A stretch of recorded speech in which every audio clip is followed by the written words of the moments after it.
let's start the show the way we start it pretty much every week here on Intercut, and that is with the what we are watching. If I could find my little graphic there, yeah, that looks nice. The what we Hey, are watching art. There is a big a big red movie out there. Tell us a little bit and about green and blue. what is what were your thoughts on Clifford the Big Red Dog? Oh man, okay, The you're right. movie on everybody's mind. Well, there is a little bit of blue in this movie. It takes place in Manhattan, as you know. That was a big part of Clifford. New York's practically Yeah. another character in this feature. Clifford the Big Red Dog. I grew up on Clifford. I read the books. Clifford was the series of books that taught me how to read Spanish growing up as well. So I'm very well versed in the Clifford verse. This was a movie I actually bought tickets to go see in theaters. You know, I didn't even see him in the big screen. He's the Big Red Dog. It's playing on Paramount Plus, and while I don't like that service, if you wanted to catch this movie, I'm assuming you have kiddos, spend the 9.99, get a free trial, watch it there instead. I did see it in theaters, and it's like the ratio is a little bit different for this movie, and because Eternals and everything else is out, if you go to the theater, it's not like you're going to see it on the biggest screen they have in the theater. So you're good watching this at home, especially with the effects.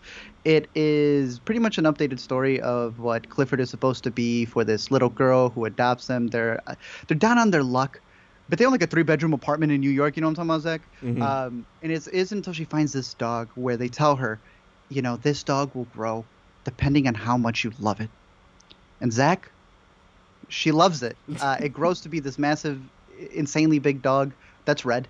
And the whole story is between them trying to take care of the dog and a corporation called Life Grow, played by what's the homie from Arrested Development? And Tony what Hale. else? Tony Hale. He plays this like evil Steve Jobs guy who wants to like, I don't know, he's like Monsanto. He wants to make things grow. So when he finds this dog that can grow, he wants to take like a vial of the blood. That's the whole bit.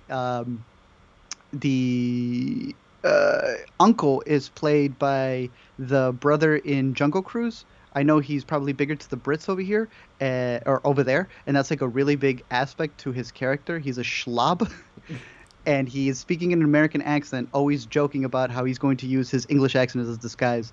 I thought he was using his American accent as a disguise because this man slipped out of that more than Clifford did throughout all of Manhattan.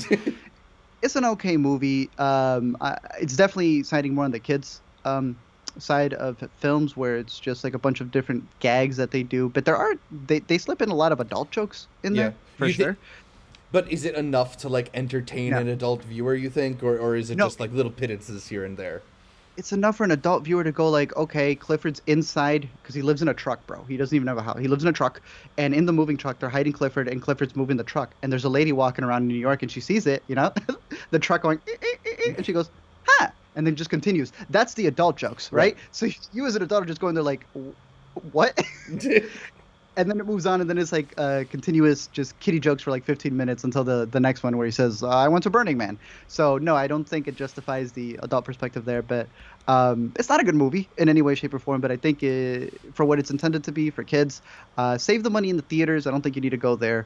Watch it at home. Yeah. Paramount Plus will do the job. It's fine.